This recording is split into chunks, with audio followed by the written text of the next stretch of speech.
Fer venait de terminer une éprouvante garde de nuit de 14 heures à l'hôpital. Épuisée, elle se traîna jusqu'à chez elle, ne rêvant que de son oreiller et de tranquillité. Mais alors qu'elle tournait dans sa rue, elle remarqua des lumières vives, de la musique et une foule qui se déversait dans son jardin. Désorientée et étourdie par la fatigue, elle se fraye un chemin à travers la foule, pour se figer sur place. Un mariage battait son plein, là, dans son jardin. Et en s'approchant, elle vit le visage du marié et tout s'effondra en elle. Fer était le genre de femme qui ne se plaignait jamais, peu importe combien la vie devenait difficile. Elle travaille de longues heures comme infirmière, souvent la nuit, juste pour s'assurer qu'il y ait de la nourriture sur la table et des médicaments pour son père vieillissant et veuf. Après le décès de sa mère, elle avait assumé toutes les responsabilités sans jamais demander d'aide. Elle nettoyait, cuisinait, payait les factures, et trouvait encore la force de sourire. Fer ne vivait pas pour les richesses. Tout ce qu'elle voulait, c'était la paix, le respect et un peu d'amour. Et cet amour, pensant-elle, était venu sous la forme d'Éon, un instituteur à la voix douce qui trouvait toujours du temps pour elle. Ils se fréquentaient discrètement depuis plus d'1 an. Il n'était ni tapax en graveleuil ni riche, mais il avait une manière douce de la faire se sentir exister. Il lui envoyait des messages adorables, l'appelait pendant ses pauses, et l'écoutait quand elle était fatiguée après une longue garde. Fer croyait que leur amour était réel. Un amour simple et tranquille qui donnait l'impression que tous ses sacrifices en valaient la peine. Elle ne lui demandait jamais de cadeaux ni de promesses d'un grand avenir. Elle voulait juste que quelqu'un croie en elle comme elle croyait en lui. Chaque garde de nuit qu'elle effectuait, chaque matin d'insomnie où elle rentrait pour s'occuper de son père, elle s'accrochait à l'espoir qu'un jour les choses iraient mieux, que peut-être elle et Éon pourraient construire quelque chose de beau ensemble. Mais Fer ne se doutait pas que l'amour auquel elle se fiait si profondément cachait un secret qui lui brisait le cœur de la manière la plus cruelle. Les yeux de Fer étaient lourds lorsqu'elle descendait du bus. Ses jambes lui faisaient mal d'être debout toute la nuit, et tout ce qu'elle désirait, c'était s'effondrer dans son lit. La garde à l'hôpital avait été longue et épuisante, avec à peine un moment pour se reposer. En tournant dans sa rue, elle remarque quelque chose d'étrange. Il y avait tellement de voitures garées des deux côtés de la route, et elles semblaient toutes chères. De gros SUV et des berlines brillantes qu'elle ne reconnaissait pas. Son cœur commença à s'emballer, mais elle se dit de rester calme. Peut-être que quelqu'un dans le voisinage organisait une fête. En s'approchant de sa maison, le son de la musique devient plus fort. Ce n'était pas juste de la musique. C'était de la musique de fête, des tambours, des rires, des chants, et même des gens qui dansaient. Fer se frotta les yeux, pensant que la fatigue lui jouait peut-être des tours. Mais non, la scène était réelle. Son jardin de devant, l'endroit même où elle étendait le linge et balayait chaque matin, avait été complètement transformé. De grandes tentes blanches étaient habillées, décorées de fleurs et de rubans dorés. Des rangées de chaises blanches étaient occupées par des invités vêtus de dentelles fines et de tenues traditionnelles coûteuses. Les traiteurs s'activaient, portant des plateaux de nourriture et de boissons. Des enfants couraient partout dans des tenues assorties. C'était un mariage en bonne et due forme. Fer resta immobile, incapable de faire un pas en avant, son cœur battant plus vite, son esprit tourbillonnant. Elle regardait autour d'elle, espérant trouver un visage familier, quelqu'un pour expliquer ce qui se passait. Sa maison, l'endroit qu'elle appelait son foyer, était au centre de ce grand événement. Elle se force à bouger, marchant lentement à travers la foule. Personne ne l'arrête. Certains invités lui lancèrent des regards curieux, mais la plupart étaient trop occupés à sourire et à célébrer pour y prêter attention. Elle murmura pour elle-même, « À qui est ce mariage? Pourquoi a-t-il lieu ici ?» Mais aucune réponse ne vint. Plus elle s'approchait du devant, plus sa poitrine se serrait. Quelqu'un a choisi n'allait pas. Quelqu'un a choisi n'allait vraiment, vraiment pas. Fer se fraya lentement un chemin à travers la faute, imposant toujours de comprendre ce qui se passe. Son cœur battait si vite qu'elle pouvait l'entendre dans ses oreilles. Elle passa devant des invités souriants, de la musique forte et des flashs d'appareils photo. Chaque pas semblait plus lourd que le précédent. Ses yeux parcouraient les visages, cherchant quelqu'un qu'elle connaissait, quelqu'un qui pourrait lui dire que tout cela n'était qu'une erreur. Mais alors, ses yeux se posèrent sur le marié. Son souffle se coupe. Ses jambes s'immobilisèrent. C'était Éon. Le même Éon qui l'avait regardé dans les yeux la veille encore et lui avait dit qu'il ne pouvait pas la voir à cause d'un problème familial urgent. Le même homme qui lui tenait les mains et l'appelait « ma paix ». Il était là, debout sous le grand dais blanc, vêtu d'une magnifique abada blanche brodée d'or, souriant à la foule. Mais quand il la vit, tout changea. Le sourire d'Éon disparut. Ses yeux rencontrèrent les siens une fraction de seconde avant qu'il ne détourne rapidement le regard, feignant de ne pas la connaître. Fer resta figé, le regardant avec incrédulité. Ses genoux lui semblaient faibles, et le bruit autour d'elle s'estompa. Tout ce qu'elle pouvait entendre était son propre rythme cardiaque, et le silence douloureux entre elle et l'homme qu'elle pensait connaître. Les gens applaudissaient, riaient, dansaient, mais à l'intérieur de Fer, tout était devenu silencieux. C'était comme si le sol s'était dérobé sous ses pieds. Sa poitrine la brûlait et ses mains se mirent à trembler. Elle avait envie de crier, mais aucun mot ne sortit. Elle recula d'un pas, puis d'un autre, alors que les larmes montaient à ses yeux. Comment avait-il pu? Comment l'homme qui lui disait l'aimer pouvait-il être là, épousant quelqu'un d'autre dans son propre jardin, et pire encore, ne pouvait-il même pas la regarder en face? Alors que Fer se tenait là, perdu dans son choc, une main douce toucha son épaule. Elle se tourna et vit sa voisine, Mama Titi, une femme plus âgée qui avait toujours été gentille avec elle. Le visage de Mama Titi était empreint d'inquiétude. Elle s'attira doucement Fer loin de la foule, dans un coin tranquille à côté de la maison. « Ma chère, murmura-t-elle. Tu mérites de connaître la vérité avant de devenir folle de confusion. » Fer cligna des yeux, suggère de se concentrer, son cœur battait toujours la chamade, son esprit tourbillonnait. Mama Titi regardait autour d'elle pour s'assurer que personne n'écoutait, puis se pencha plus près. « La famille d'Éon ne t'a jamais voulu, dit-elle. Ils pensent que tu n'es pas assez bien. Ils disent que tu n'es qu'une infirmière. Pas de richesse familiale, pas de grand nom, pas d'héritage.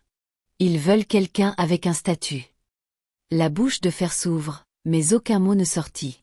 La douleur frappa plus profondément maintenant, non seulement celle provoquée par Éon, mais aussi par les gens qui la jugeaient simplement parce qu'elle était travailleuse et honnête.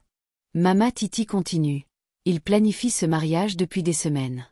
La mariée est la fille d'un riche politicien d'Abuja. Sa famille a du pouvoir et les parents d'Éon voulaient cette connexion plus que tout. Ils ont dit à Éon de t'oublier. Fer sentit comme un feu dans sa poitrine. Chaque mot la poignardait comme un couteau. Elle n'avait aucune idée que cela se passait dans son dos pendant qu'elle travaillait nuit après nuit, pensant qu'elle construisait un avenir avec Éon. Mais alors vint le pire. Maman Titi soupira profondément. Et la raison pour laquelle ils utilisent ta propriété. Ton père a accepté. Ils lui ont donné une grosse somme d'argent pour louer l'espace. Il leur a dit que tu ne serais pas là à cause de tes gardes de nuit. Les genoux de Fer faillirent céder. Son propre père, l'homme dont elle s'occupait, l'homme pour qui elle cuisinait et nettoyait, l'homme pour qui elle sacrifiait son sommeil et son confort, l'avait vendue. Il ne lui avait même rien dit. Il l'avait laissée rentrer chez elle pour découvrir cette trahison comme si elle n'était rien. Fer sentit ses yeux brûler. Ce n'était plus seulement un chagrin d'amour.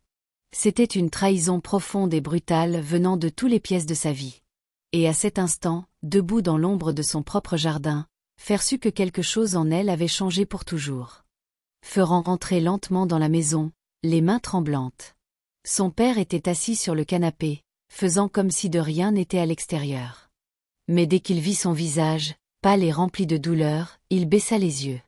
La voix de Fer trembla lorsqu'elle demanda « Papa, comment as-tu pu laisser cela se produire ici, dans notre propre propriété ?» Il soupira et ne la regarda pas dans les yeux. « Fer, je n'avais pas le choix, » dit-il doucement. « Pas le choix ?» s'écria-t-elle. « Tu m'as vendu. Tu ne m'as même rien dit. Tu les as laissés utiliser notre maison pour marier l'homme que j'aime, et je l'ai découvert comme une étrangère. » Alors il leva enfin les yeux, plein de honte. « Ils m'ont promis de l'argent, assez pour régler toutes mes dettes. Ils ont dit qu'ils s'occupaient de tout si j'acceptais. Je ne pensais pas que ça te bénirait autant. J'étais désespérée. » Fer recula comme s'il l'avait giflé. L'homme pour qui elle avait tout donné, cuisinant, nettoyant, travaillant de nuit juste pour s'assurer qu'il ne manque de rien, l'avait sacrifié pour de l'argent. Il avait choisi sa tranquillité plutôt que sa fierté. Il avait choisi l'argent plutôt que sa dignité. Mais la douleur n'était pas encore terminée. Alors qu'elle se tenait là, son téléphone vibra. Un message après l'autre affluait de ses collègues et amis. Félicitations, Fer. Nous sommes en route pour ton mariage, disait l'un. Un autre message disait: incroyable que tu ne nous aies pas parlé du grand jour, futur marié. Fer regardait l'écran, confus et horrifié.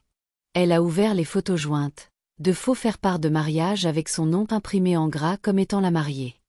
Les larmes coulèrent sur son visage. La famille Déon ne l'avait pas seulement trahi discrètement. Ils l'avaient tourné en ridicule. Ils avaient utilisé son nom pour inviter des gens justes pour couvrir leurs mensonges afin que personne ne se doute de rien. Les gens pensaient qu'elle était la mariée alors que la vraie mariée était quelqu'un d'autre. Ses collègues étaient probablement en train de s'habiller, d'apporter des cadeaux, s'attendant à célébrer son histoire d'amour. L'humiliation était insupportable. Fer resta figé. Son cœur se brisa en 1000 morceaux.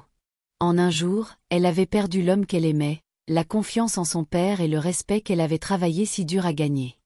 Ce n'était pas seulement un chagrin d'amour. C'était la guerre. Et au fond d'elle, quelque chose de fort et de dangereux venait de se réveiller. Fer resta dehors un long moment, le cœur battant comme un tambour, mais son visage ne montre aucune émotion. Toute la douleur, tout le choc, tout était enfoui profondément maintenant. Elle avait assez pleuré. Maintenant, elle était calme. Trop calme. D'un pas prêté et assuré, elle se dirigea droit vers le milieu de la cérémonie de mariage, comme si elle y avait sa place. La musique baissa d'un ton, les têtes se tournèrent. L'officiant était sur le point de commencer à parler, mais Fer leva doucement la main.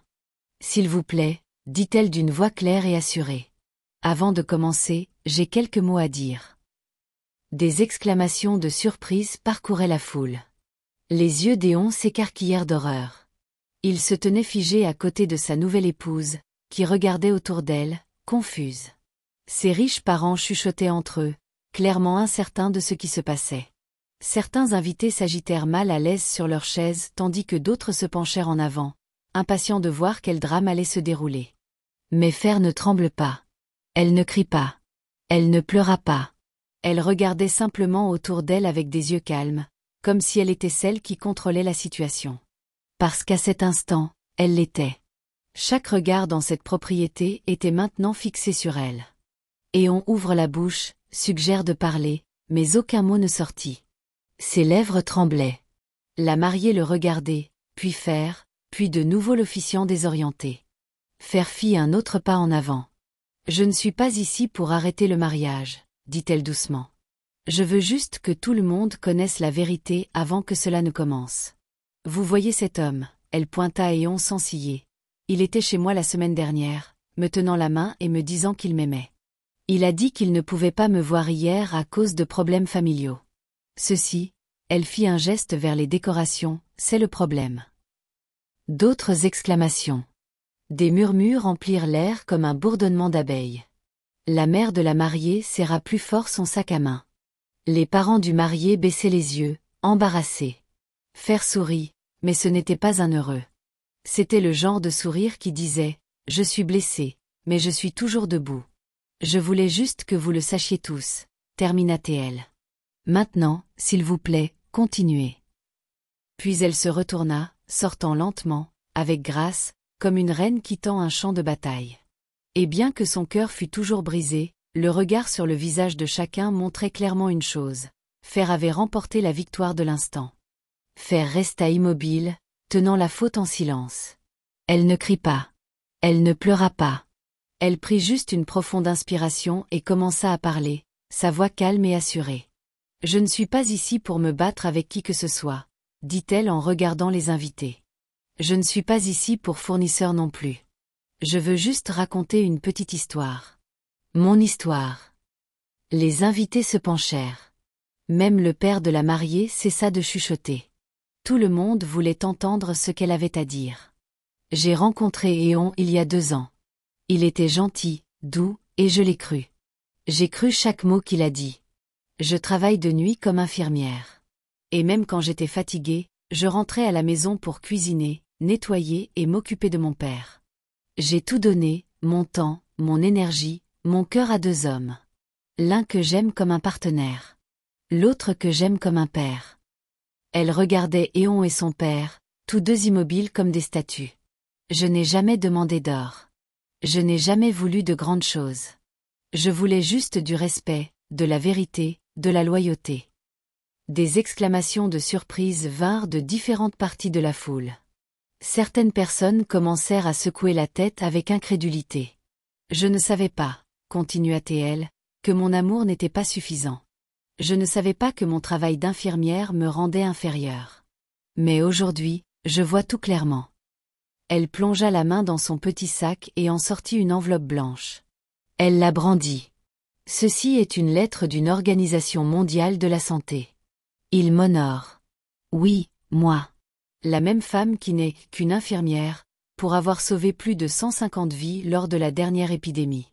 Cette même lettre a maintenant été partagée sur tous les réseaux sociaux. Des gens du monde entier me célèbrent. Elle se tourna et regarda droit dans les yeux des parents de la mariée. Vous vouliez un mariage rempli de richesses, mais ce que vous ne savez pas, c'est que la dignité, le travail acharné et l'amour sont plus richesses que l'or. Puis elle pose la lettre sur la table à côté du gâteau de mariage et recula. Personne ne parle, pas même l'officiant. Le seul son était le doux bruissement du vent. Et c'est ainsi, avec des mots calmes et une vérité tranquille, que Fer ne se contenta pas de reprendre son pouvoir. Elle s'empara de tout l'instant. Au moment où Fer recula et posa la lettre, le silence emplit l'air. Mais il ne dure pas longtemps. Le père de la mariée, un homme puissant connu de beaucoup, se leva lentement de son siège. Son visage était crispé par la colère, et sa voix trancha le silence. « Qu'est-ce que c'est que ça » cria-t-il en désignant Éon et sa famille. « Quelle sorte de bêtise est-ce là ? Qui ment de cette façon ?» Les gens se tournèrent pour le regarder. Les invités chuchotaient.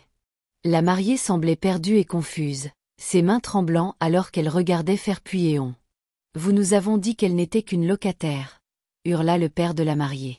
« Vous avez dit qu'elle n'avait aucun lien avec cet homme, qu'elle vivait juste dans la maison pendant que vous prépariez ce mariage. » La mère d'Éon se leva rapidement, imposant de le calmer. « S'il vous plaît, monsieur, laissez-nous expliquer. »« Expliquer quoi » La coupa-t-il. « Que votre fils menait une double vie. Qu'il a utilisé cette pauvre fille et l'a laissé penser qu'elle était la seule pendant que vous encaissiez la dot en cachette ?» La mère de la mariée porta la main à sa bouche, choquée. La mariée elle-même s'assit lourdement, sa robe blanche se froissant sous elle, des larmes coulant sur ses joues. « Je ne permettrai pas cela, » rugit l'officiel. « Ce mariage est terminé. Il se termine maintenant. » Des exclamations remplissent la tente. Quelqu'un laissa tomber un verre. Un bébé se mit à pleurer à l'arrière-plan. Éon essaya de parler, bégayant, mais personne ne l'écouta. Sa voix engloutie par le chaos. L'officiant ferme lentement son livre. Ses musiciens cessa de jouer. Les invités commencèrent à se lever, certains prenant la tête, d'autres chuchotant avec incrédulité. La mère d'Éon se précipita vers son fils, s'efforçant de le défendre, mais la famille de la mariée sortait déjà, laissant derrière elle leurs décorations coûteuses, leur nourriture et leurs cadeaux. Et Fer.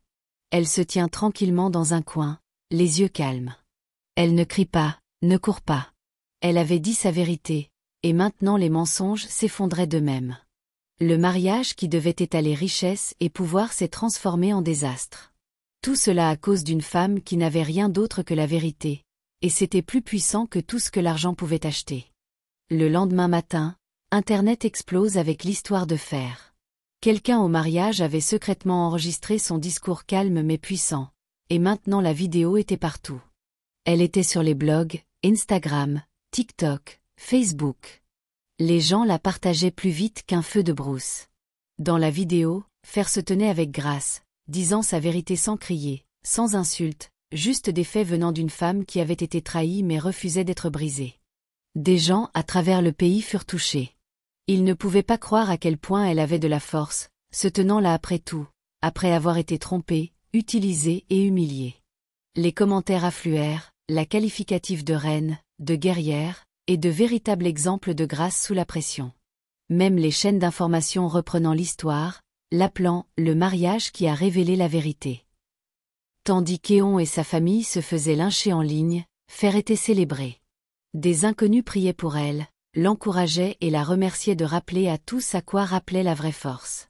Beaucoup dirent qu'elle les avait inspirés à se défendre, à cesser de se taire lorsqu'ils étaient traités injustement.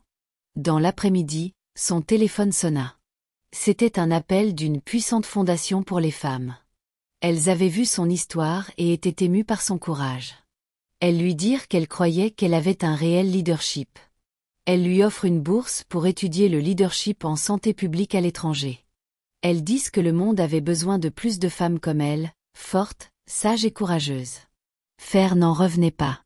Le même monde qui avait essayé de la couvrir de honte la veille la hissait maintenant vers le haut. Son hôpital appela également. Il la promulgue infirmière en chef, disant que sa réaction calme dans un moment de crise montre qu'elle avait plus que de simples compétences médicales. Elle avait un vrai leadership. Des larmes au triomphe, la vie de Fer commença à changer. Elle n'était plus la fille que tout le monde ignorant. Elle est devenue une voix pour les femmes, une lumière pour beaucoup, et la preuve que la dignité gagne toujours à la fin. Et on n'en revenait pas. Après tout ce qui s'était passé, il essaya de contacter Fer, lui envoyant des messages désespérés, appelant son téléphone encore et encore. Il avait besoin d'expliquer, de la fournisseur de lui pardonner. Mais Fer, qui lui avait autrefois accordé toute sa confiance et son amour, n'attendait plus qu'il arrange les choses. Elle était passée à autre chose.